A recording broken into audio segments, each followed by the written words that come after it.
Is technology enhancing the human mind or replacing it? Artificial intelligence, or AI, refers to machines designed to mimic human intelligence, performing tasks like driving autonomous cars and managing smart home devices.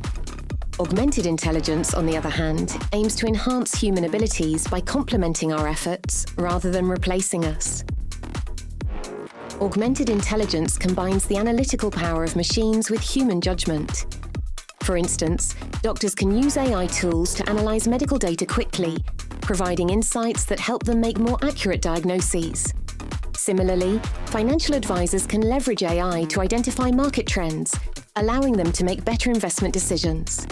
In the warehouse industry, augmented intelligence can optimize inventory management by predicting demand, helping managers ensure they have the right products at the right time.